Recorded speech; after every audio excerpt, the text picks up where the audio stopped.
What up, Eagle Talk fam? What's up, everybody? Listen, so y'all, we are so excited. If you are tuning in via YouTube, then you can already see the special guest that we have with us today that we're so happy to have. But if you're listening on the podcast platform, baby, go ahead and tell them who this beautiful, pretty young thing is next to us. Well, I always say we have a special episode, but this was really a special episode. It really is. We have my 91-year-old grandmother in the building officially. We were out of town, and we had a thought, I don't know, a month and a half ago to bring them down while we were out of town. My parents and my grandmother spent time with the boys, and I told her, kind of on a short notice, that we can't give her too much lead time. Right? Yeah. I didn't want her to overthink it and overdress.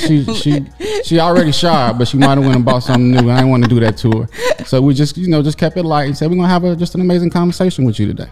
So hello, Irma Jean. I'm good. She is sassy, y'all. She's excited. Sassy. Well, welcome. Are you enjoying your time in Texas? Oh, yes, I am. You are? Yes, and I will be back. Over and over. That's one thing about Irma. Listen, you have been coming to visit us the whole time we've been living here. 8 years. And every time you come, first of all, I joke because my parents and my grandmother were early risers. And Irma is not pressed to wake up early. Not at all, including this morning. But when you do come out the room, tell them how you like to come out the room. I like to come out of the room all dressed. Ready to eat and ready to go. Yeah, and ready to go. Literally with her purse on. So let me give y'all a little history here. This is my real grandmother, but even though she's 91, she was 92 on February 4th. No, April 4th. Look, she's about to look at her face. She's like April. This is my real grandmother. Even though she's 91, she'll be 92 on April the 4th. But she's the grandmother that has done planking.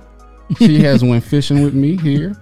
I got a picture. I'm gonna have Glennis put it up. I got her in the back of my drop top with her sunglasses on, and she just never tell me no. We come down, we drink red wine together, and she's just an amazing woman. Yes, such an amazing woman. So, Grandma, you're here in Texas, but 91 years. Like, first of all, how does it feel to be 91 and still like you move around better than me? You know, sometimes I really don't think that I'm 91. Because I feel good. Yeah. And I'm enjoying myself. Yeah. And I'm going to live another 91 years. I hope you do. You're going to be like Sarah, you going to have a baby too? I might. Well, that's my grandma, y'all. And look, what's funny about Grandma is that she'll tell me about, when she was growing up, they used to have clubs and they used to have parties, or she would go to stuff. She was like, well, all them old people were there. Yeah. They all dead. They all dead. You outlived them all. It's only 2 of us left from my club. I was in a club. Yeah. It was 12 of us. Now it's only 2. Only 2. So what do you attribute to that? Because I know that most people, when you all are in town and they see how you're moving around, they see how alert you are, they cannot believe that you're not 62, let alone 92. So what do you attribute that to? Old age. Well, what are you doing to stay sharp? Sometimes I don't know. Things is just happening so fast, and that I'm living in the past. Okay. And I love it. Yeah. You love it. And it's interesting because she definitely eats whatever she wants to eat. Never been on a diet. Never been on a diet. No. Not sickly. Always, God willing, continuously. I've Good been in doctor's the appointments. twice. Yeah, results. But childbirth. So the only time you've been in the hospital was when you had a baby? Yes. Twice. Wow. Well, you blessed. So one thing that you guys don't know is my grandmother is the first entrepreneur I've ever known. Her and my step grandfather, I've never met my real grandfather, owned a meat market that I grew up in, really, J&J Meat Company, 2901 East 79th Street. Was that the address? That's the last address. So what year did you guys open it? You remember? Oh, God. He had his first meat market at 19. Okay. Mm-hmm. And then we had 4. Oh, over time. Right. Okay, so the last one is when you guys bought the building, right? Yes, 2901, right. Yeah. So I don't know, I might have been 6 years old when I started coming on a regular basis. Yeah. Yeah. And my grandmother and my grandfather, I was about 9 or 10. I could cut a whole cow, cut a whole chicken. Yeah.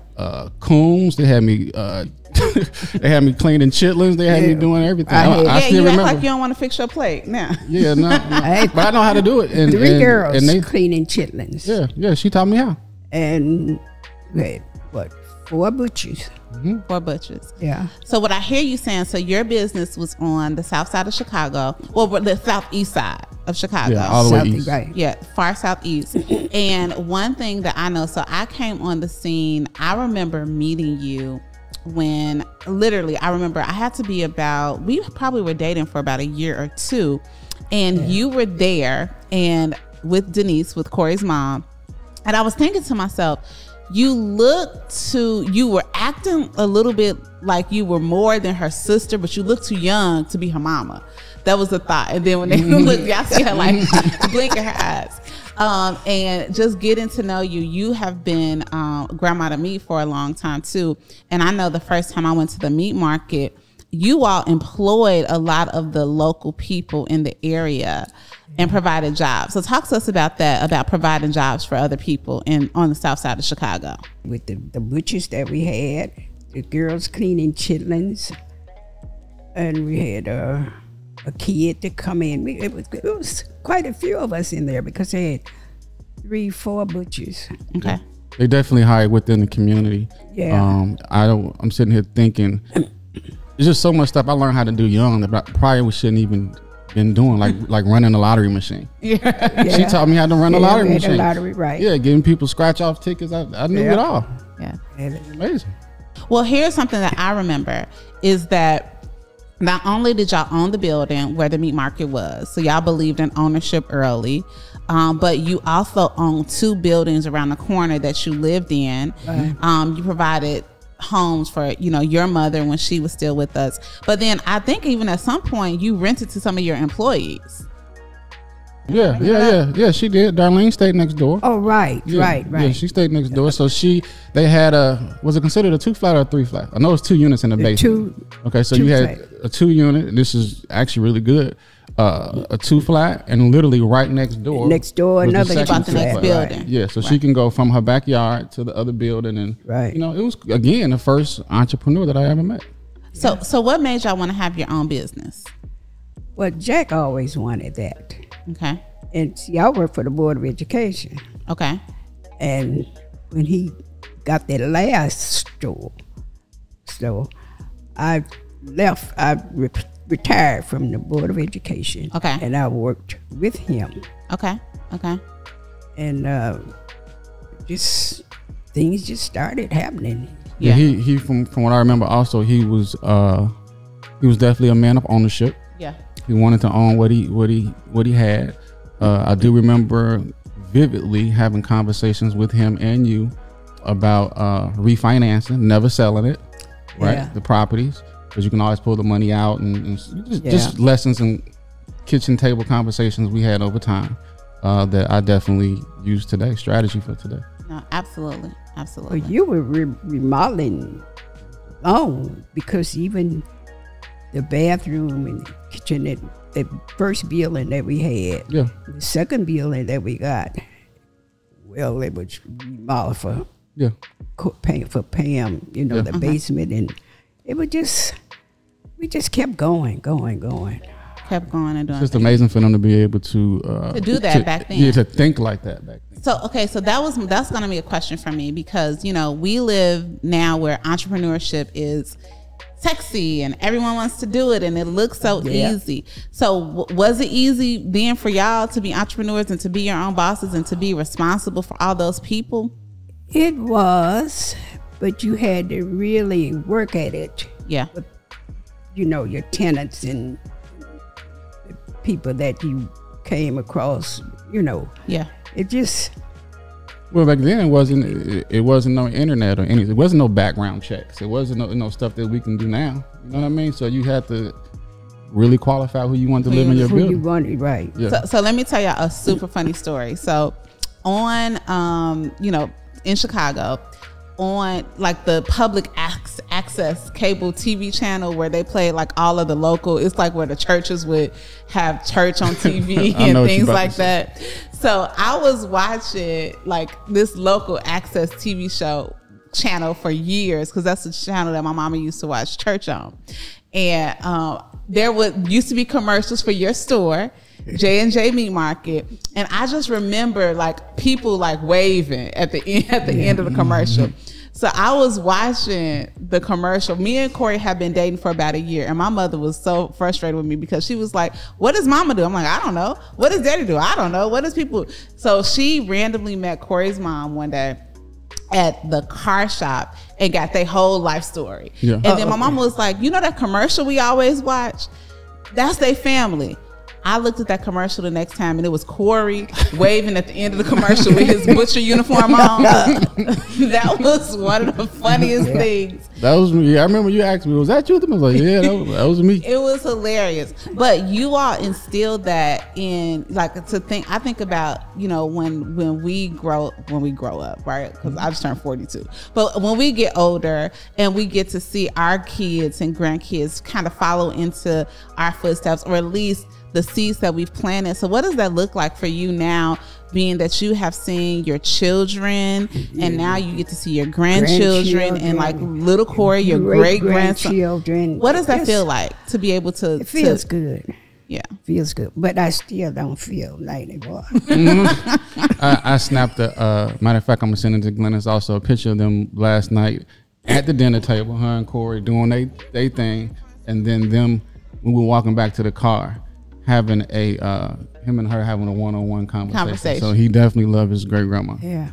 Yeah. When I first met with Corey. Well, tell the story. Tell us when you first met him. You brought him by the store. Mm-hmm. And he was a little, I don't know, about 2 or 3 months old. No, not even months. He was like 2 or 3 weeks old. Yeah, he was really, he was so cute and little. Now, but I enjoyed them. Yeah, I enjoy those kids. Oh God, and the camera called me Ma, Ma. What? I'm great grandma. You Ma. Well, tell us, and thank you for doing this, because I don't know that a lot of grandmamas would got on here and did it. I want to talk about now. Like, what do you think, with all you've seen, all you know, like, what do you think about now? Just, and it don't have to be like the state of the world, but just, everything have changed. Yeah. And I see, the food. Oh, don't get her started on the food. She'd be so mad about the food. No, especially the meat. Yeah. God. Have you, God. The ribs, those rib bones, as big as my arm. Right. The collard greens, everything is just so different. And I still don't feel 91. Really. I believe you. And all my friends, I don't have any friends. Yeah. 1 or 2. Well, you have us. Well, you are my friend. You're my family. Well, I'm actually glad you said that. So here's a great segue. What would you say to the younger generation or younger people, right? If you had to give, not so much advice, but just a piece of your mind, something that you know.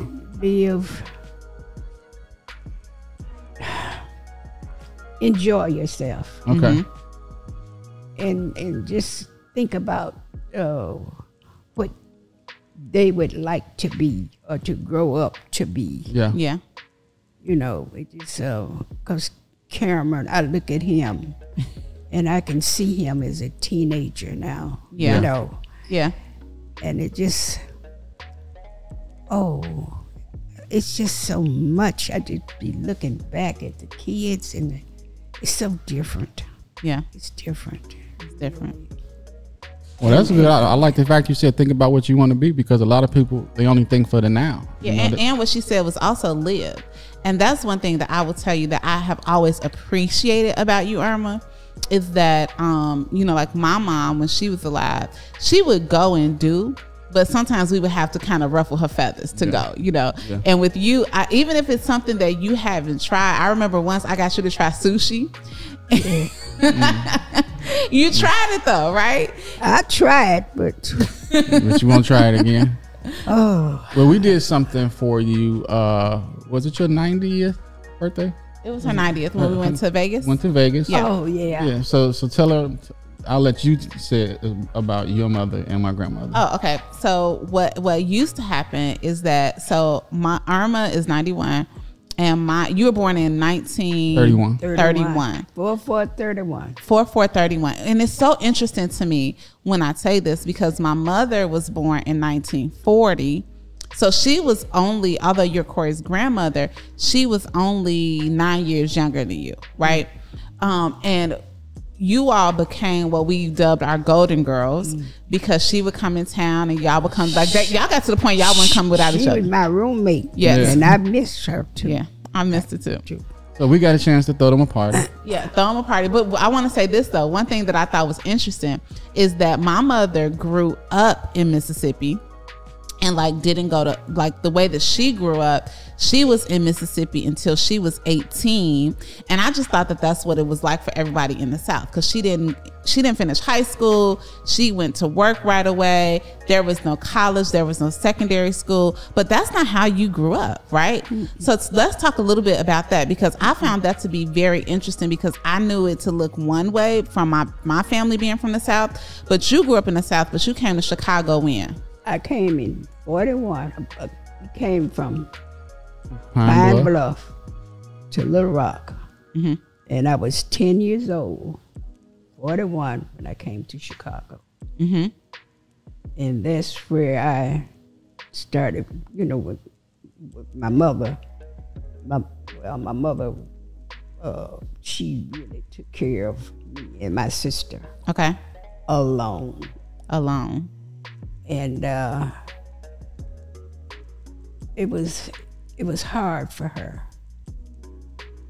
but I tried to not make her, you know, mad or unhappy. Right. What age did you actually start working? I started working, I guess I was in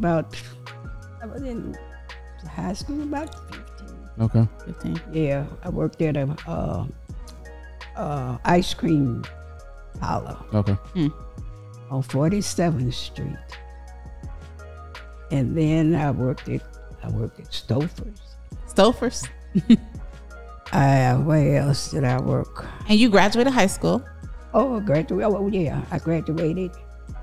And when I graduated, my mother was pregnant with my brother.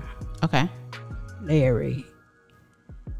And I graduated, and I moved out on my own. I was working. Okay. Well, I was working in Spiegels. Okay. Worked there. And I just went from there. And just kept going? Kept going, yeah. You kept going. And I met my husband, Janice's father. Okay. Your first husband? My first husband. And he would work a little bit here, there, what have you. So I went down to get a legal separation. Okay. From him. And when the attorney got you talking to the judge gave me a divorce. Which I need. That was the best thing that I could have ever gotten from him. And after that, I think I met Jack like 5 or 6 years after that or something. Okay. And Jack, he would come in the restaurant because I was working part-time in a restaurant. But then I found a better job working for the board. Yes. And so Jack couldn't stutter. He couldn't talk. He stuttered. He said, "Good morning, Irma," you know. And he was a nice person. Yeah. But I wasn't in love with him. Yeah. And he kept on and come in and talk. And he asked me about my children, because I had two, Denise and Pam. And I was telling him, and he said, "I'll help you." I said, "Oh, okay." So he started helping me. $50 a week. And I say, that's how I got my first bill. $50 a week? $50, because he was at the butcher shop. He was with a butcher, you know, at the meat market. Right. Okay. So he was Before working as a butcher. I met him. Right. Yeah. Okay. And I saved that. And I bought my first bill, and I couldn't put his name on it because he was married, but they were Breaking up. separated. Yeah. Also, I didn't realize the first building you bought it I yourself. bought it myself. Oh, wow. I needed another name on it. And I asked my girlfriend, Evelyn. Oh, your Evelyn, your one friend today. Got one friend. Shout out to Evelyn, She who's said- still alive with you. She said no. Mama said no. Oh, no, okay, no shout out to Evelyn. So I called Jack and I told him. And he said, "Ask your mother." So I asked mother. And she said, okay. But Johnny, my stepfather, put his name on it. Because I had to have to, you know. And, okay, so that went on. But Jack was in the process of getting a divorce. Had to be finalized. So anyway, Let me pause you real quick. Do y'all see how sharp her mind still is? yeah, I be right. thinking. She's giving like after- intimate details. a while, my mother said, "Irma, hurry up and get Johnny's name off." I don't know what was going on. But Mama knew what was going on. Yeah. So I said, okay. So I had to call Jack again. Tell him. He said, okay. So his divorce became final. I'm trying to think of the date. Anyway, I can't think of the date. But as soon as his divorce became final, we went down and got married. Okay. And I had a quick Then you deed. was able to. Quick deed. Yeah. And got And put him on now. put his name on it. That's how I got my. So out of curiosity, when you bought your first building, you remember how much it cost? Oh God. I would think back then probably around 20 grand, $15,000. Something like that. Yeah. It wasn't that, you know. And these were brick buildings. These were actually both of them brick, 2 flats with garden apartments Paid this, with 2-car garages in the back. paid Both the buildings. same thing for both of those buildings. Yeah. Well, look, so before we let you go, this has been so good. I mean, just hearing parts of your story and sharing how sharp you are and all that. What's left? I know you want to live 1 more years. So what do you like, if you have a dream, what else do you want to do or see in your lifetime? I've been on a cruise. Well, I've been twice. Okay. I don't want to go on another one. I just Been to Vegas more times than you can count. 'Cause I know we done took you a good 5, 6, 7 times. You still want to do that, or?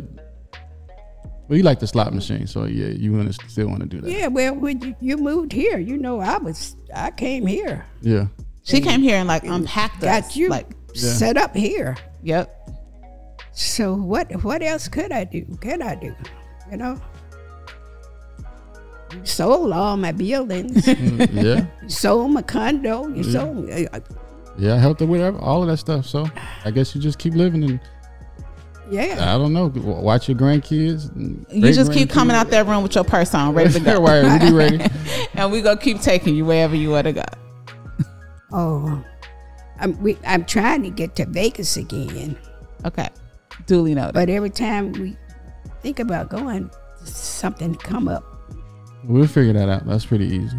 Yeah, because I got a girlfriend there.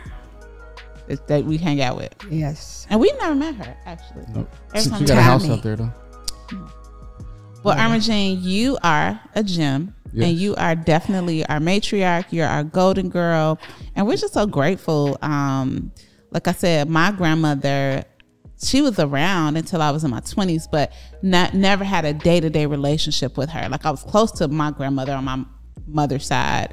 But just to be able to see, like you say, you go for walks with our kids. And when we've moved, you have come down here and just taken care of us and loved us well. So we are so grateful for you. And we are just grateful for how God has kept you and how he's keeping you and how you keeping us on our toes. Yeah. And I feel good. Good. That's good. I hope you continue. to feel I good. keep busy. I just have to be busy. I can't sit in a rocking chair. I gotta do things. So that's your lesson. You telling people to stay busy. Stay busy, Yeah. right? Yeah, for right. sure. And I believe that. You know what? I believe that when folks slow down and just start laying in the bed and not doing stuff, that's when a lot of not only health challenges start to present themselves, but your mental challenges. Yeah. Yeah. I know you do crossword puzzles every Every day. day. And Yeah. you told me you do them because you want to keep your mind sharp. I do. Yeah. I got the sewing machine. I got 2 or 3 sewing machines. I got a dress I need you to sew before you leave. I'm thinking about that. All right, well, Grandma, we're gonna let you go. Thank you for sharing. Thank you for always loving us well.